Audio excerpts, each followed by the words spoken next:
coronavirus waa family weyn oo virusya ah kuwaas oo sababa xanuunada sida hargabka, Middle East Respiratory Syndrome oo loo soo gaabsado asagana MERS.CoV iyo Severe Acute Respiratory Syndrome asagana viruska la dhaho xanuunka la dhaho oo asagana loo soo gaabsado SARS-CoV.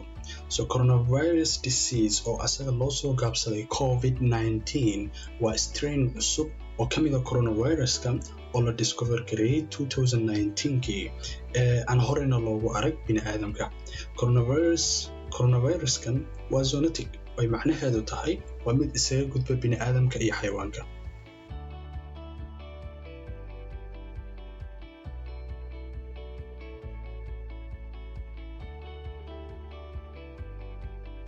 nadiifi mar walba gacmahaaga adiga oo ku dhaqaya saabuun, shaambo, kolba wixii aad helaysa aad ku dhaqi karta gacmahaaga mar walba xasuusno.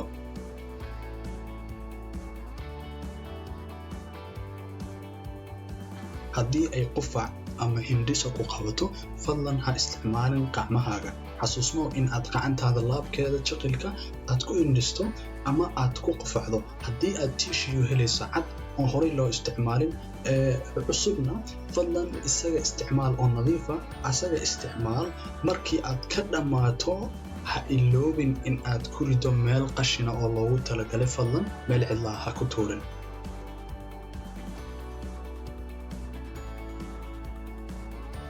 ka fogow qof walba oo loo aragto inuu sameynayo calaamadaha hargabka taas laakiin macnaheedu ma ilmahaaga oo xanuunsan ama uu hargab hayo inaan ka fogow ku leeyahay waxaa isku eg calaamadaha xanuunkan coronaviruska iyo hargabka.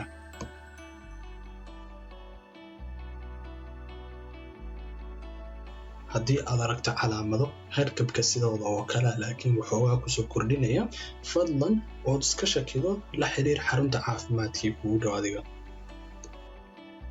ugu dambeyn videogan qofkaan u duubay waa qof Soomaali ah macnaheedu waa qof muslim oo Ilaahay aaminsan si kala dad u dhigto waa qof qadarka aaminsan tan macnaheedu waxa weeyaan xanuunkan maalin buu dunida soo galay maalin buu ka bixi doonaa cid loogu talagalin buu ku dhici doonaa cid loogu talagalina way ka caafimaadi doontaa laakiin adiga waxaa laga yaabaa inuu Ilaahay qadarkaaga kaaga dhigay inuusan kugu dhicin adigoo kugu ilaaliyo oo sabab kaaga dhigay ilaashimaadka adiga naftaada ilaalisa sadarteed ha isdiganin fadlan dhammaan wixii lagu soo sheegay raac insha Allah xanuunta kugu dhow caafimaadkaaga mar walba la xiriir oo iska shakada insha Allah.